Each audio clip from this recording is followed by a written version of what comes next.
Hey babe, I think we gotta talk. Oh man. Thing is, we've been making bacon a long time together, and these past 8 months have really been something special to me.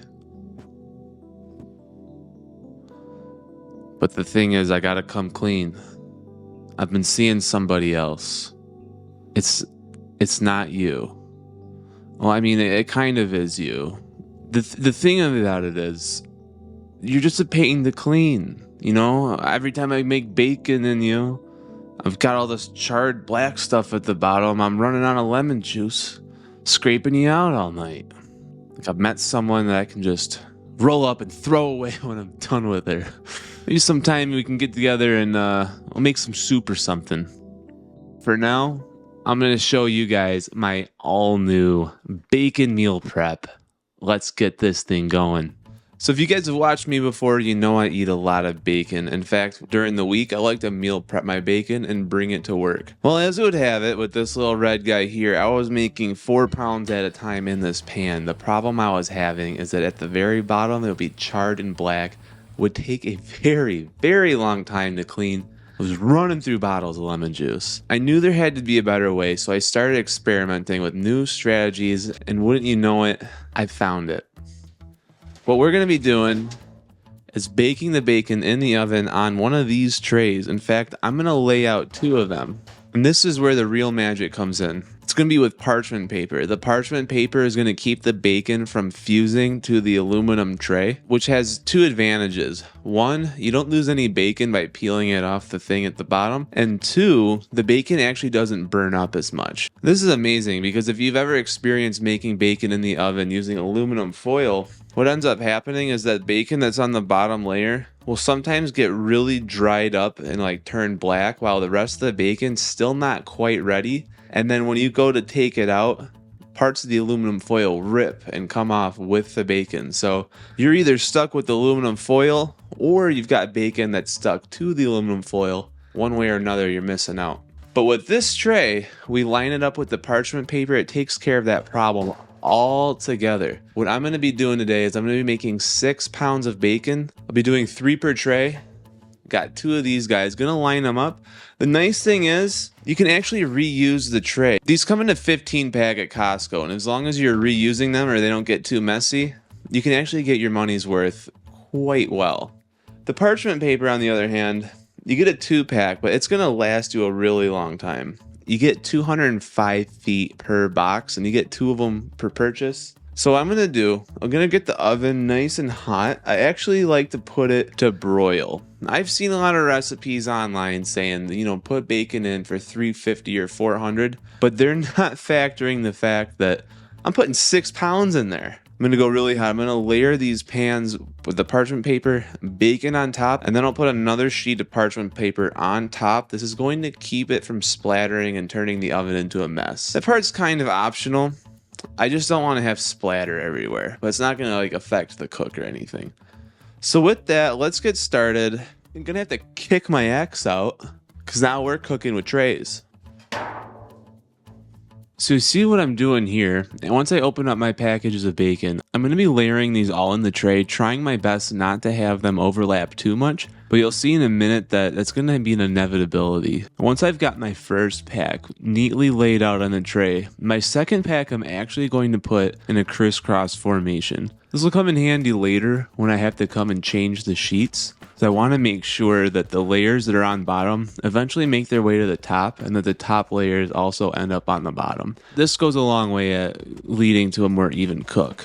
So once you have your tray ready to go like this, we're going to put on one more layer of parchment paper and then toss her in the oven. You'll see here that I've packed it on pretty tight. I'm trying to seal it up this way. As long as there's no bacon exposed to the open air, you shouldn't get too much of the edges of the bacon to crispy up. This helps it get a nice even cook all the way around. You'll see towards the end what we're going to do is eventually get all of this exposed to the air, which is going to really help accelerate into that crispiness.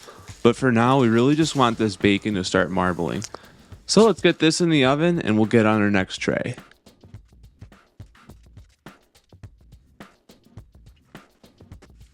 All right, there we have it. This is nice and sealed up. I'm going to throw this in for about a half hour and then we'll check up on it. What I'm expecting to happen is for the bacon here to be marbled. From there, I can use tongs to kind of mix it up a little bit, have things move around. That way it gets different heat exposure. We're going for the same level of crispiness on all 6 pounds, so this will require you to change it out once or twice. But this is way easier than using the pot, and it's going to clean up way faster. You'll see at the end. Hey Siri, set a timer for 30 minutes. 30 minutes, counting down. Thanks. A few moments later. Time's up.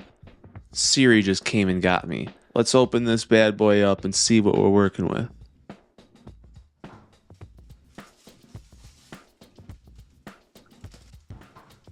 So this is tray 1 of 2. I'm going to peel this up. We're just going to take a gander. Man, oh man, look at that. So we're about a half hour in. I'm not sure I actually want to flip that yet. It does look pretty good. Notice how I'm able to really seal it in with how deeply I've pressed in this pad. I'm actually pretty happy with how that looks. I'm going to tell Siri to do another 15 minutes. We might not need to flip it at all. We will see, but it really does look good on top. In 15 minutes, I'll come in, make sure the bottom layers are looking just as good. We might not need to flip it at all. We'll just play it by ear. We got this tray below, 6 pounds in total, and we're only 35 minutes in. Hey Siri, set a timer for 15 minutes. 15 minutes, counting down. All right, there we go. Meal prep made easy. Can't wait to show you guys how easy it is to dispose of these bacon juices. As much as I love the red pan, this is saving me a lot of time. It's going to save you guys a lot of time too if you've been doing it the same way. These trays at Costco, parchment paper is right next to it. You can't miss it. A little later. Another 15 minutes are up. It certainly smells like cooked bacon in here. Let's get this oven open and see what we're working with.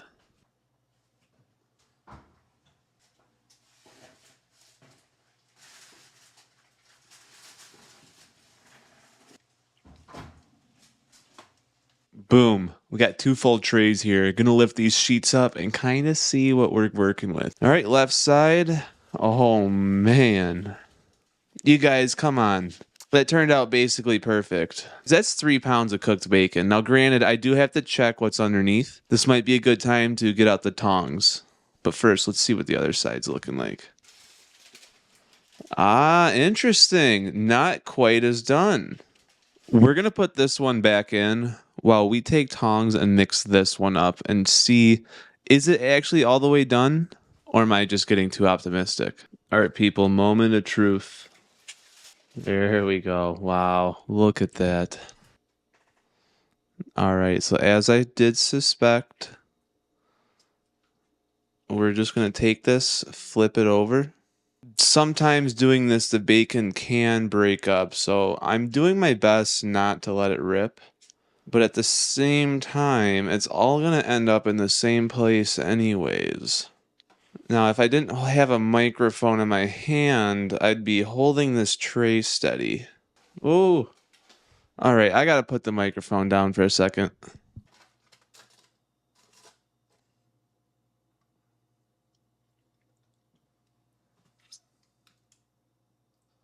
All right, we are very close. As you could see with that, the bottom layer was still pretty pink. So we're going to throw this back in for another 15, but otherwise, we're looking really good. All right, so what I'm going to do, I'm going to take out that second tray. I'm actually going to do the exact same thing with the tongs, mix it up, flip what was on bottom to be on top. I think if we set a timer for 20 minutes... 20 minutes, counting down. We should be good. So we'll do one more session now that they've been flipped. When they come out, I'm expecting that nice golden brown all the way through on every strip. Unfortunately, I did see one that was already charred up. You do the best you can. Sometimes these things still happen. But this has been pretty low effort. Set it and forget it. How can you complain about that? See you guys in 20. Eventually, It's time to turn off the oven. I can hear it crackling in there, which is a real good sign. Something I'm going to be looking for when I pull this out. If it almost looks like the bacon has dish soap on it, this is a really good sign that the last remaining moisture is being boiled out, and that's what's going to give the bacon that nice crispy dark reddish look.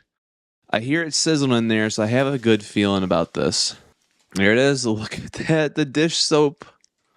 Now you can't tell me that is not some bacon ready to go. Let's see how the other tray did. All right, meal prepping is done. The next thing I like to do, and this might be a little tricky to show you guys without an in-house cameraman. If there's any ladies watching this, if you're looking for a guy that's 31, eats about 12 pounds of bacon a week, I know where to look. And for those of you that did the math, I said 12 pounds, not 14. If you've been watching my other videos, you know I'm training for a half marathon. I always want to tell you guys what I'm really doing. So I don't want to lie to you guys. On the days that I do my half marathon training, all bets are off. I do eat carbs before the run. I have a Gatorade while I run. And I do have carbs after the run. But the other 6 days of the week, I am on keto. I'm eating tons of bacon, as you can see here. I'm going to take this over to the trash and start draining it, and then I want to let this sit and cool so that when I transfer it over to my pan, it's not super greasy, which ends up making like a pool of grease at the bottom. So let's drain this and let it sit and go from there. Grab a sample. This is so risky, by the way. Listen to what I say, but don't always do what I do. Scratch that. Do everything I tell you. Like subscribing to this video.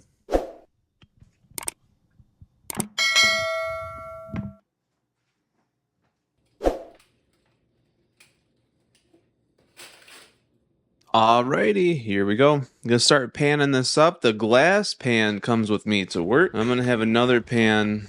It's gonna be for me at home. So at this point in the video, if you're a first timer, you might be wondering, why am I eating so much bacon? After this video, you should check out my bacon diet breakdown. In it, I basically explain that I try to eat 2 pounds of bacon per day. This allows me to get into something called deep ketosis. So there's regular ketosis, which is like, you know, people having olive oil and coconut oil and basically avoiding carbohydrates. Then there's something called deep ketosis, which is really all based around your keto macros, of keeping the carbohydrates very low, but also keeping the protein low as well. This makes burning fat like basically automatic. So even though I am training for a half marathon, I am still also cutting on my non-training days. So I'm doing keto and I'm doing deep keto on the days that I'm not training hard for this half marathon. And then for the half marathon, I am eating other foods. So there is a little bit of nuance to this. If your goal is to lose weight and burn fat, I highly recommend you do keto and you get those keto macros as crazy as you can. So this right here in particular probably has keto macros probably around 1.3 or 1.4 grams of fat per gram of protein. The package does say that it's around 1.2, but I can already tell there's a little bit more fat in the pan that's ending up in my pan than what would be normal. And I'm cool with that because that just means I'm going to get into deeper ketosis. But if I'm training, if I'm going for like a long distance run, I do have carbohydrates. The reason I'm telling you guys this is I want to be a transparent YouTuber. I don't want you guys thinking I literally only ever eat bacon under any circumstance. We all have different needs. I want to help people lose weight. But if I don't necessarily have that much weight to lose myself, I may not always be 100% on the keto diet. So that's my transparency announcement. I got my work bacon here. This one's going to be my at-home bacon in the refrigerator. Have a few bites out the door on the way to work. Have a few bites when I get in. I do like to have hot bacon once per day, but I only go into the office 3 days a week. So I want to make sure I have enough that I'm able to stay on the plan. The thing about meal prepping is it's a lot easier to stay on your plan when the food is readily available. That's why I can take this pan of bacon to work. I can stay on the plan year long because I'm not tempted by going to the cafeteria when I've got my meal prep with me. Small things like this really do add up over time. Now let's get the remainder of this plated up, shall we?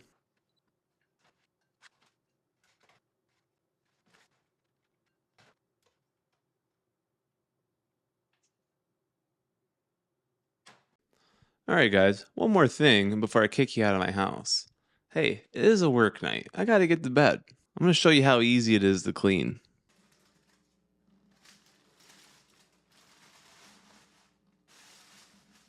Not bad, huh?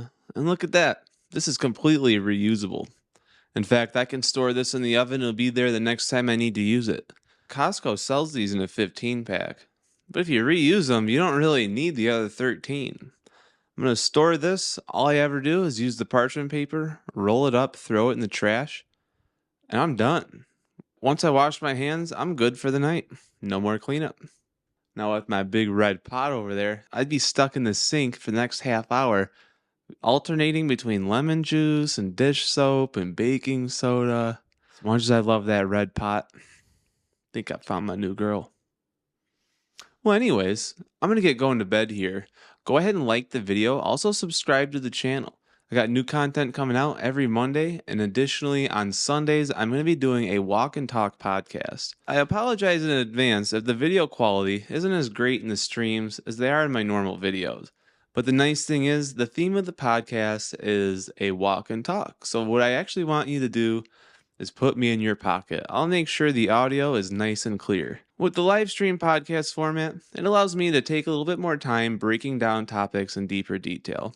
I highly encourage you guys to check it out if you like this video where I go over the carnivore diet, more specifically my bacon version of it, and also different ways that you can lose weight through cardio and weight training. Well, until next time, I've been Andrew Fillion. I'll see you in the next one. Peace.